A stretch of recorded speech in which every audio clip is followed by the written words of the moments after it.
ओम नमः शिवाय दोस्तों, स्वागत है आपका हमारे चैनल भक्ति भरा ज्ञान में, जिसमें आज हम आपके लिए लाए हैं सावन के शुक्रवार की व्रत कथा। यह दिन संतोषी माता का होता है। पौराणिक मान्यता के अनुसार एक बुढ़िया थी जिसके 7 बेटे थे। सातों भाइयों में से एक बहुत ही निकम्मा था, बाकी बहुत ही काबिल और मेहनती थे। इसलिए बुढ़िया हमेशा निकम्मे बेटों को बाकी 6 भाइयों का जूठा खिलाती थी। एक दिन उस निकम्मे बेटे की पत्नी ने कहा, तुम्हारी माँ तुम्हारे साथ बहुत भेदभाव करती है, पर उसे यकीन नहीं हुआ। एक दिन सच जानने के लिए सिर दर्द का बहाना बनाकर वह रसोई में ही चादर ओढ़कर लेट गया। माता हमेशा की तरह जब 6 भाइयों को खाना खिला चुकी तो 7वें के लिए सबकी जूठन से खाना परोस 7वें बेटे को उठाने लगी। माँ के इस कार्य को देखकर उसने भोजन नहीं किया और वह घर छोड़कर परदेश चला गया।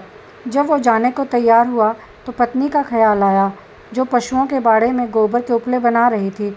उसने अपने जाने के बारे में बताते हुए कहा, हम जावें परदेस, आवेंगे कुछ काल, तुम रहियो संतोष से धर्म आपनो पाल।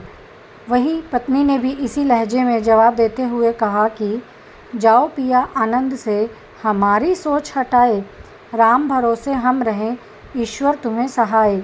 2 निशानी आपने देख, धरु से धीर, सुधी मति हमारी बिसारियो, रखियो मन गंभीर। अब निशानी मानतो कहा कि मेरे पास तो तुम्हें देने के लिए कुछ भी नहीं है, यह सिर्फ अंगूठी है, यही रख लो।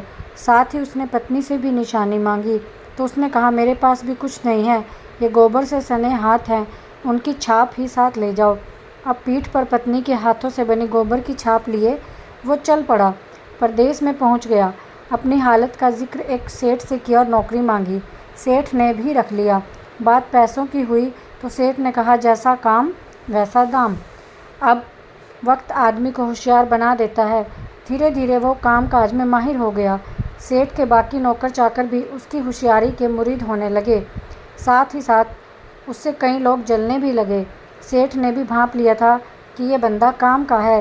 धीरे धीरे सेठ ने उसे अपना बही खाता संभालने का जिम्मा दे दिया और उसकी ईमानदारी से खुश होकर एक समय बाद सेठ ने उसे मुनाफे का हिस्सेदार बना दिया।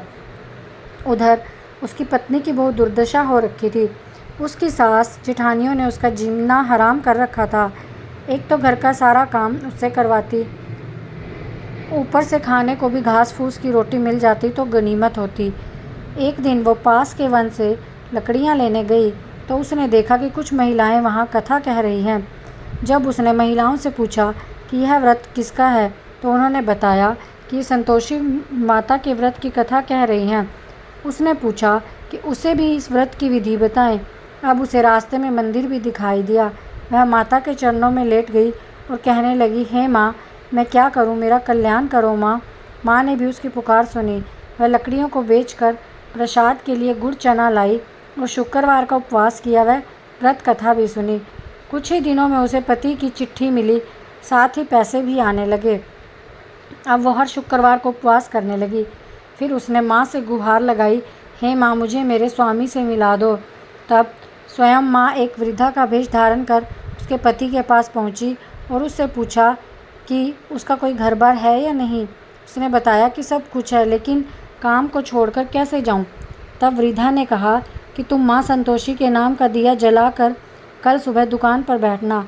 शाम तक तुम्हारा सारा हिसाब किताब हो जाएगा और सामान भी बिक जाएगा। उसने ऐसा ही किया। माता के वरदान से वह शाम के समय कपड़े गहने खरीद कर अपने गांव चल दिया। उधर उसकी पत्नी नित्य की तरह माता के मंदिर में माता से बातें कर रही थी। हे माँ, मेरे स्वामी कब आएंगे? तो उसने कहा, बेटी, तुम्हारे पास जो लकड़ियाँ हैं इसकी 3 गठड़ियाँ बना ले। एक को नदी किनारे छोड़ दे, एक को यहाँ मंदिर में और एक को अपने घर जाकर पटक कर कहना कि लो लकड़ियाँ, 2 भूसे की रोटी। माता के कहने पर उसने भी वैसा ही किया। उधर से जब उसका पति लौट रहा था तो नदी पार करते हुए ही सूखी लकड़ियाँ दिखाई दी।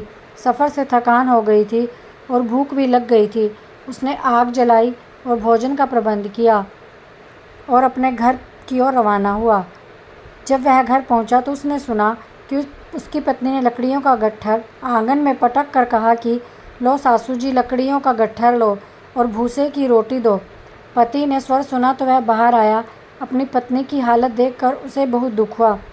अपनी माँ से पूछा, इसकी ऐसी हालत क्यों है? तो माँ ने कहा, काम धाम कुछ करती नहीं, गांव भर में भटकती रहती है। वह अपने साथ हुए अन्याय को भी भूला नहीं था। उसने दूसरे घर की चाबी मांगी और अलग रहने लगा। अब तो माँ संतोषी की कृपा से उनके दिन फिर गए। फिर वह शुक्रवार भी आया। उसने माता का उद्यापन करना था। पूरी तैयारी कर ली। उसने अपनी जेठानी के बच्चों को बुलाया, लेकिन जेठानी ने अपने बच्चों को पूरी तरह सिखा कर भेजा कि भोजन के समय खटाई मांगना। अब बच्चे भोजन के बाद खट्टी चीज़ के लिए जिद करने लगे। उन्हें मना करते हुए माता का प्रसाद और पैसे बच्चों को दिए। उन्हीं पैसों से बच्चों ने खट्टी चीज़ खरीद ली और उसे खा लिया। इस प्रकार व्रत का उद्यापन पूरा नहीं हुआ और माँ संतोषी उनसे रूठ गई। बहू के पति को राजा के सैनिक पकड़ कर ले गए। जेठ जेठानी फिर से ताने मारने लगे। लोगों को लूट लूट कर धन इकट्ठा कर लिया। अब जेल में सड़ेगा तो पता चलेगा। बहू से यह सब सहन नहीं हुआ और माँ के चरणों में पहुँचकर कहने लगी, माँ, मुझे और मेरे पति को किस बात की सज़ा दे रही हो? माता कहने लगी, बेटी, तूने उद्यापन पूरा नहीं किया, इस वजह से तुम्हें यह सब सहना पड़ा है। अब दोबारा उद्यापन करो, इस बार कोई गलती मत करना। बहू का पति वापस लौट आया और अगले शुक्रवार को विधि पूर्वक फिर से उद्यापन किया गया। इस बार कोई भी भूल नहीं की और ब्राह्मण के लड़के को बुलाकर व्रत का उद्यापन किया। इस बार पैसों की जगह फल दिए और उसका उद्यापन पूरा हुआ। माँ संतोषी की कृपा से जल्द ही उसने एक सुंदर से पुत्र को जन्म दिया और बहू को देखकर पूरे परिवार ने संतोषी माता का विधिवत पूजन करना शुरू कर दिया और उनका परिवार सुख से जीवन बिताने लगा। जय संतोषी माता। दोस्तों, आप मेरे इस चैनल को सब्सक्राइब कीजिए, ज़्यादा से ज़्यादा लोगों तक शेयर करके पहुंचाइए और उनसे भी सब्सक्राइब करने को कहिए। धन्यवाद।